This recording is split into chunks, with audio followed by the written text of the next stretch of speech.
අද උදේ අපේ ඩ්‍රයිව් එක පටන් ගත්තා මීටර් 200ක් 300ක් යනකොට වෙල් නම්බර් 7 වලට ආවා. එතන මෙතනට වෙන හැම තැනකට ඇවිල්ලා දෙන්නේ. මේ තියෙන්නේ වෙල් නම්බර් 7 එක. මේක කවුරුත් ආයේ රීකන්ස්ට්‍රක්ට් කරලා නැහැ. ගරා වැටිච්ච ලිඳක්. හැබැයි වතුර තියෙනවා යට.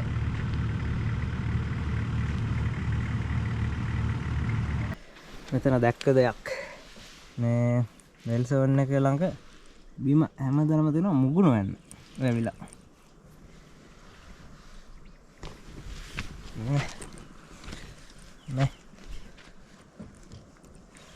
මේ වගේම මෙතන තියෙනවා පොඩ්ඩක් නිකන් කැකිරි වගේ වැලක්. ගෙඩි නම් සත්තු කාලා. ඉන්න වැල. අමුතු සීන් තියෙනවා මේ තැන්වල. දරාරේ හැම තැනම මුගුණ වෙන්න තියෙන්නේ. රයිට් අපි දැන් යන්නේ වෙල් 7 එකකින් පිටත් වෙනවා.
මේ තමයි වෙල් නම්බර් 8.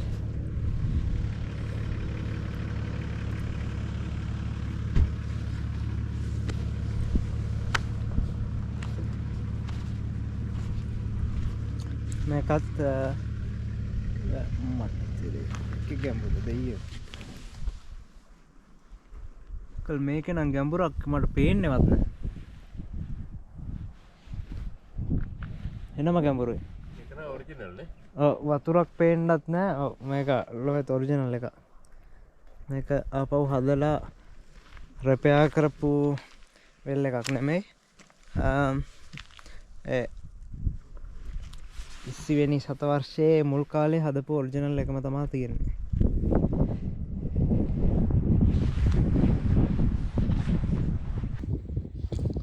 ලිඳේ පතුල පේනවා. ඒ වුණාට වතුර නැහැ. මීටර් කීයක් විතර ගැඹුරද අංකල්? මීටර් 30ක්? වගේ තියෙන්නේ. ඕන හරි ගන්න මම කියන්න පුළුවන්.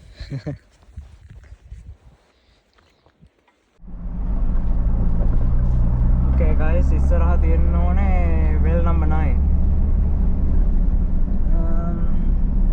මට බැරිනවා දැන්. ටිකක් ඔස්ට්‍රේලියාව හදලා මෙතන තියෙනවා ටිකක් දේවල් බලන්න. මට පේන්නේ වින් මිල් එකක් හිට තියෙනවා. ඉන්ෆර්මේෂන් තියෙනවා. එහෙනම් ඔය පාක් කරලා ඊට පස්සේ බලමු.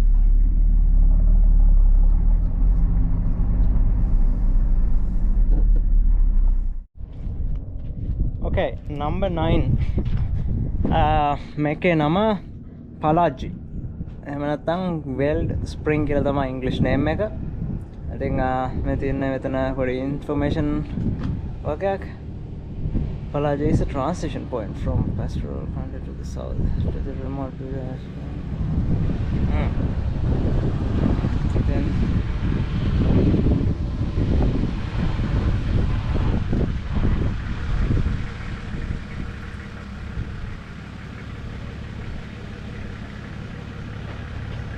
දැන් මෙතන වාහනේ පිටිපස්සේ තියෙනවා මොකක් කරේ අයිටම් එකක් මම දැක්කා ඈතින්. රයිට්, මෙතන තමයි තිබිලා තියන්නේ ජෝන් ෆොරස්ට් කියන කෙනාගේ හට් එක. මේක 1874 තමයි හදලා තිබිලා තියෙන්නේ. මේ හරි ලොකු ෆයිට් එකක් ගිහිල්ලා තියෙනවා ඇබ්රිජිනල් මාට්‍රු කට්ටියයි ඔය ජෝන් ෆොරස්ට්ගේ කට්ටියයි අතර. ඊට පස්සේ මෙතන මේගොල්ලෝ බය වෙලා ආයිත් ඒගොල්ලන්ට ගහන්න එයි කියලා මේගොල්ලෝ දවස් 2ක් මෙතන ගත කරලා තියෙනවා මෙන්න මේ ප්‍රොටෙක්ටිව් ස්ට්‍රක්චර් එක හදන්න. මේක මීටර් 3ක් දිග 2.7ක් පළල සහ 2.1ක් උසින් හදලා තියෙන මේ ගල් වලින් හදලා තියෙන නිකන් හිතන්නකෝ පොඩි බලකොටුවක් වගේ එකක්. ඒ කියන්නේ ඒගොල්ලන්ට ආරක්ෂා වෙලා ඉන්න හදලා තියෙන පොඩි අයිටම් එකක් තමයි. ඒ කියන්නේ පොඩි ගුහාවක් හරි ඕගොල්ලෝ කැමති විදියක් හිතන්න. අන්න එහෙම එකක් තමයි මේක. ඒ කියන්නේ ප්‍රොටෙක්ටිව් ස්ට්‍රක්චර් එකක්. ඉතින් ඒකේ නටමුන් තමයි ඔය තියෙන්නේ. ඒගොල්ලෝ දවස් 2ක් තිස්සේ ඔක හදලා තියෙනවා. ආපහු ඇබරිජිනල් කට්ටිය ගහන්න આવොත් ඒකෙන් ආරක්ෂා වෙන්න කියලා. දැන් මම යන්නේ වෙල් එකට සහ එතන තියෙනවා වින්ඩ් මිල් එක. ඒක ගිහිල්ලා බලන්න යන්නේ. මෙන්න බලන්න තියෙන බඩු. මට පේන විදිහට පැණි කොමඩු.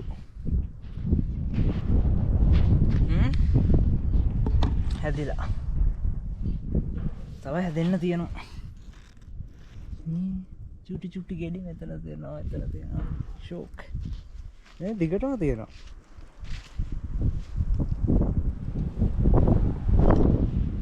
පට්ටනේ.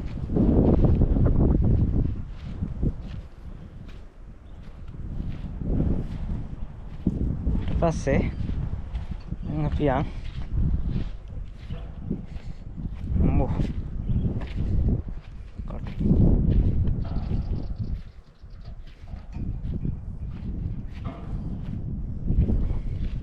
මේ තියන්නේ මම හිතන්නේ ඉස්සර හරක් ගෙනල්ලා හරක්ව ගාල් කරලා තිබ්බ කොටුවක් තමයි මෙතන තියෙන්නේ. මොකද ඔයගොල්ලන්ට මම කිව්වා මුලින්ම මේක හරක්ව අරන් යන්න හදපු පාරක්. ඉතින් හරක්ව මේ වෙල් එක ළඟට ගෙනාවට පස්සේ ඒගොල්ලන්ව මේක ඇතුළට දාලා ගාල් කරලා තියෙනවා. අර තියන්නේ ඒගොල්ලන්ට වතුර බොන්න තියෙන අයිටම් එක. රයිට්, මෙන්න මෙතන ඔයගොල්ලන්ට බලා ගන්න පුළුවන් හරියටම වින්ඩ් මිල් එකක් වැඩ කරනවා. පේනවද?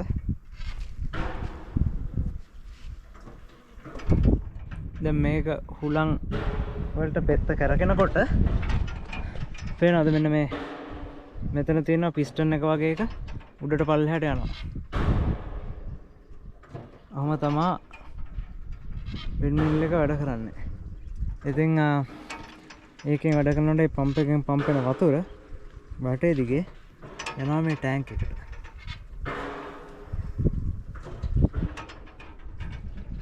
මට මෙතනට ඇහෙනවා වතුර එන සද්දේ.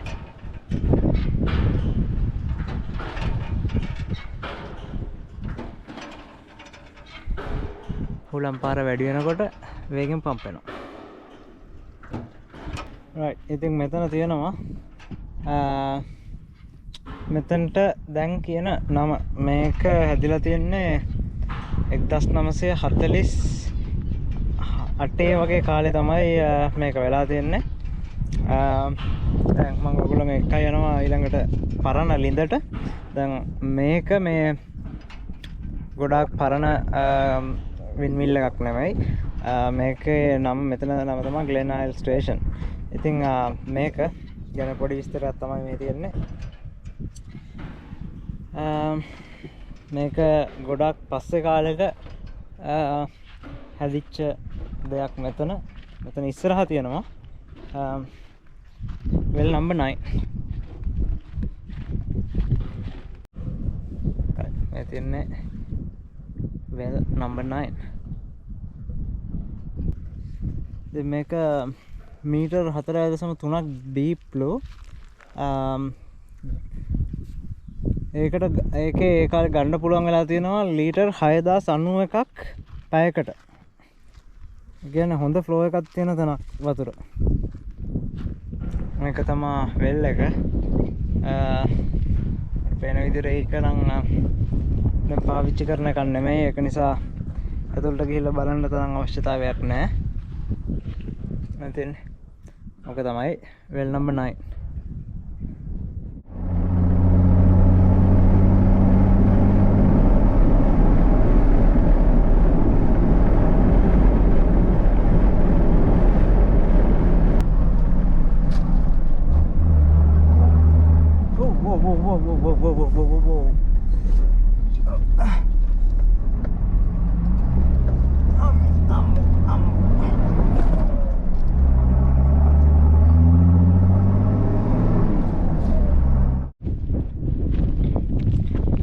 Well number 10.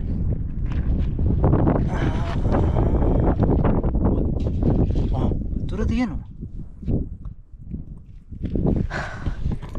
ගරා වැටිච්ච තවත් එකක්. ටෝච් එක ගාලා බලන්නම් මේ ඇතුළේ කොහොමද කියලා. ලින්දට වැටෙන්නේ නැති වුණොත් ඇති. හරිද?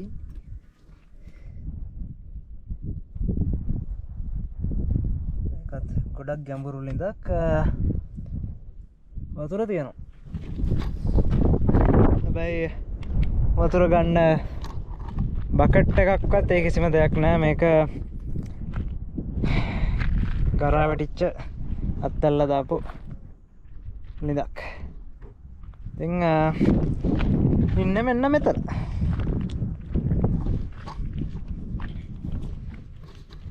තවත් ඉස්සරහට යන්න ඕනේ. well number 12 තමයි ආයේ අපිට හම්බෙන්න රිපෙයාර් කරලා තියෙන ලින්දකට තියෙන්නේ.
ප්‍රොපර්ටි සෙට් එකට එන්න වෙනවා.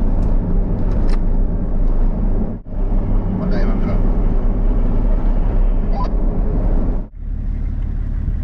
දැන් ඇවිල්ලා ඉන්නේ well number 11 මේකත් පාවිච්චි කරන වෙල් එකක් නෙමෙයි මේ තියෙන්නේ වෙල් එක ඒක නම් උඩටම වතුර තියෙනවා ගලක් දාලා බලමු උඩටම වතුර තියෙනවා කරා වැටිච්ච වෙල් එකක් ඉතින් වෙල් 11 කියලා ගාලා දෙනවා අතන පේනවා ඇති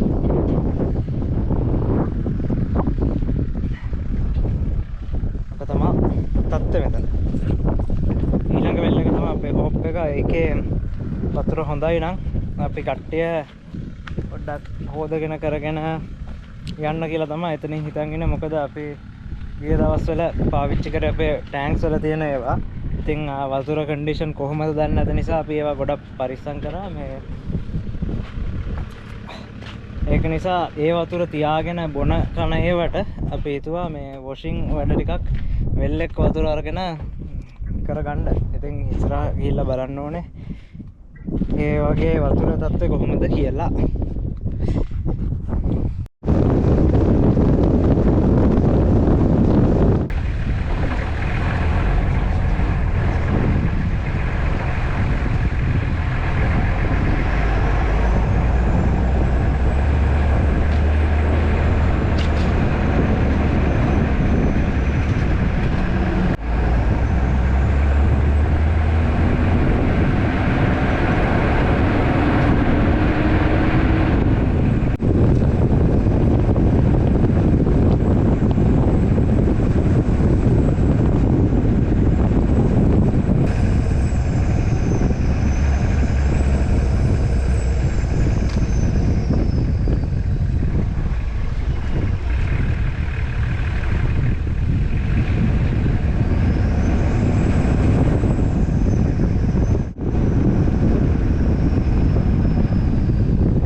එන්වයරන්මන්ට් එක ගොඩාක් වෙනස් වුණා. අර කලින් තිබ්බ જાතියේ ගස් වර්ග අඩුයි, පොළොව වෙනස්. පොළොවේ දැන් රෙඩ් ඩර්ට් එක විතරමයි තියෙන්නේ. දැන් අනිත් එක අපි ඩියුන්ස් ක්‍රොස් කරන්න පටන් අරන් තියෙන්නේ. ඒ කියන්නේ දැන් දිගටම පොඩි දුරෙන් දුරට ඩියුන්ස් තියෙනවා. ඉතින් දැන් අපි ඩියුන්ස් මම හිතන්නේ 20ක් 30ක් විතර ක්‍රොස් කරන්න ඇති. then non stop දැන් තියෙනවා ඩියුන්ස්. බලමු තව කොච්චර දුරක් මෙහෙම යන්න මට පුළුවන් වේද කියලා. මම ඇත්තටම තාම දැන් කිලෝමීටර් 345ක් ඇවිල්ලා තියෙනවා. තාම මම 2 wheel drive යන්නේ. මම තාම 4 wheel drive දාලා නැහැ. ඉතින් බලමු තව කොච්චර දුරක් යන්න පුළුවන් වේද කියලා 4 wheel දාන්න වෙන්න කලින්. තාම නම් ඕකේ. හැබැයි ඉතින් සෑන්ඩ් එකේ ස්පීඩ් එක තියා ගන්න ඕනේ, මොමන්ටම් එක තියා ගන්න ඕනේ. එහෙම නැත්නම් ස්ටක් නැවතුනොත් ස්ලෝ වුණොත් එරෙන්න පුළුවන්කම තියෙනවා. ඒ වුණාට දැනට මම ෂේප් එකේ යනවා.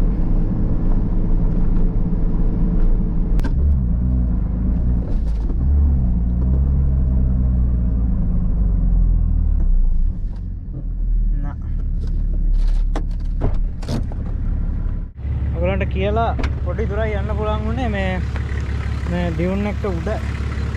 මෙතනින් පොඩ්ඩක් ස්ටක් වුණා කියන්නේ මෙතනින් එහාට යන්නේ නැහැ. මේ ස්පීඩ් එක තියාගන්න බෑ. කෙලින්ම අංශක 90 විතර වංගු තියෙනවා ඩියුන් එකට නගින්න කලින්. ඉතින් එතකොට මාර විදියට වාහනේ ස්ලෝ වෙනවා. එතකොට ඉතින් 4 wheel දාන්නම වෙනවා. දැන් මේ මෙතන මම ආවේ මෙන්න මේ පැත්තෙන් ඇවිල්ලා මේ මෙතන තියෙනවා එකපාරට වංගුවක්.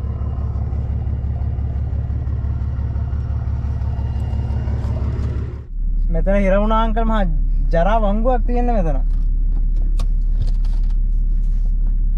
කරගන්න ඕනද?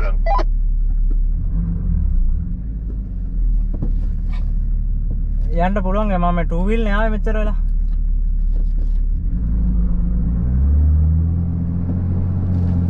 easy.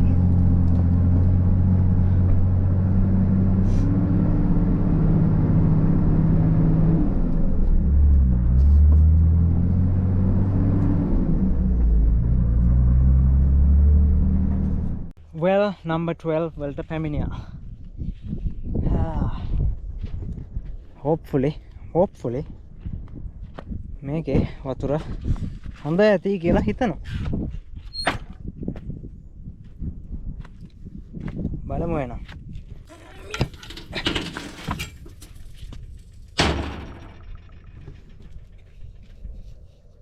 වතුර නම් තියනවා පුතා. හොඳ නරක තමයි පේන්නේ නැත්තේ. ගස්වල මුල් හැමත් තියෙනවා ඇවිල්ලා. එහෙනම් දැම්ම බා.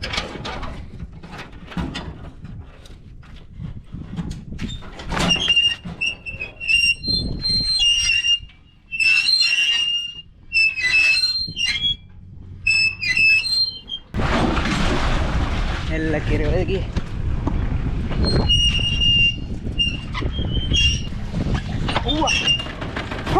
Oh,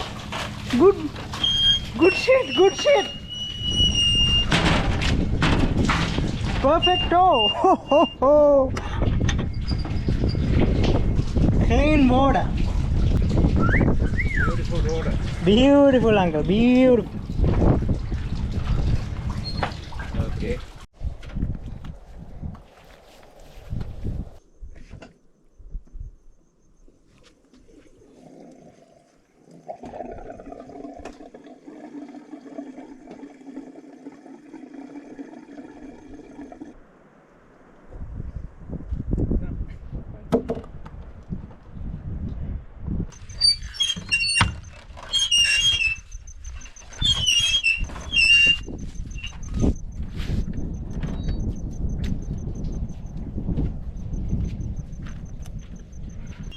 Okay guys, අපි දැන් මේ වෙලාවේ ඔන්න ටැංකියට වතුර පුරවන ගමන් ඉන්නේ.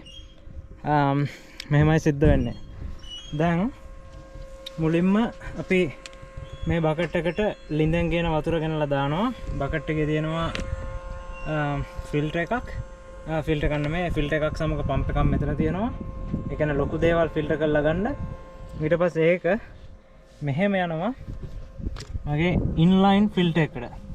ඉතින් මේක තියෙන්නේ ටැංකිය වලට වතුර පුරවන්නදී පාවිච්චි කරන්න විතරයි. මේක බෝට සහ 1 මයික්‍රෝන් සෙඩිමන්ට් ප්‍රීෆිල්ඩ් එක. මේකෙන් ෆිල්ටර් කරා කියලා ඩිං අර වතුර එහා පැත්තෙන් එන වතුර බොන්න බෑ. මේක තියෙන්නේ ටැංක්ස් වලට වතුර පුරවද්දී ෆිල්ටර් කරන්න විතරයි. ඊට පස්සේ මේක යනවා මෙන්න මේ විදිහට වතුර ටැංකියට ගියාට පස්සේ ඊට පස්සේ මම ඔයාලට පෙන්නුනම් මෙතන යට වාහනේ යට මෙතන තියෙනවා. මෙතන තියෙන්නේ 5 stage water filter එකක්. ඉතින් pretty much මොන වගේ වතුරක් ඒකට දැම්මත් ඒකේ එහා පැත්තෙන් ෆිල්ටර් වෙලා එන්නේ drinking water. ඉතින් එතකොට අපිට බෝ වෝටර්ද මොන ඒකේ ක්ලෝරින්ද මොනවා තිබ්බත් අපිට එහා පැත්තෙන් drinking water ගන්න පුළුවන්. ඉතින් මෙන්න මේවා තමයි මේ පැත්තේ එනකොට අපිට plan කරගෙන එන්න ඕනේ. මොකද දැන් වෙලාවට මේ ලිඳේ වතුර ක්ලීන් මෙහෙම හරි. දැන් මීට මෙහෙම ක්ලීන් තිබ්බේ නැත්නම් අපේ මේ ෆිල්ටර්ස් වලින් ෆිල්ටර් කරලා ඒත් අපිට ඩ්‍රින්කින් වෝටර් ගන්න පුළුවන්කම තියෙනවා. ඉතින් ඒ ඔක්කොම ප්ලෑන් කරලා තමයි ආවේ මේ ගමන. මේ ඔක්කොම වෝටර් ෆිල්ටරේෂන් සිස්ටම් හයි කරලා. ඉතින් කිසිම එතකොට අපිට ප්‍රශ්නයක් නැහැ. මොන වතුර තිබ්බත් අපිට මේ ෆිල්ටර් කරලා බොන්න ගන්න පුළුවන්. සාමාන්‍ය රේට් එකකට යනවා අංකල්. හොඳයි ඒ ගාන. ඉතින් ඔක තමයි සිද්ධ වෙන්නේ. දැන් මේ ෆ්‍රීස් කරපු මස් එළියට දාලා දෙනවා පොඩ්ඩක් අයිස් යන්න. මේවා ගැනත් මේ කෑම එකතන්දරය ගැනත් මම ඔයාලට වීඩියෝ එකක් අරන් එන්නම්. වීඩියෝ එකක් අරන් එන්නම් කියන්නේ මේ හවසක කැම්ප් කරන වෙලාවක කියන්නම්.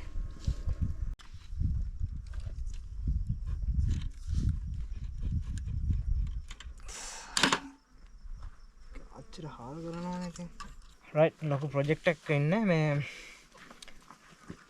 ඊයේ රෑ එකපාරට ඉන්වර්ටර් එක නතර වුණා. ඉන්වර්ටර් එක වැඩ කරන්නේ නැතුව ගියා. ඔන් වෙන්නේ මුකුත් නැහැ. මේක අත්‍තරම මට එක සැරයක් සිම්සන් ඩෙසර්ට් ට්‍රිප් එකේදී මේ කතන්දරේ වුණා. මේ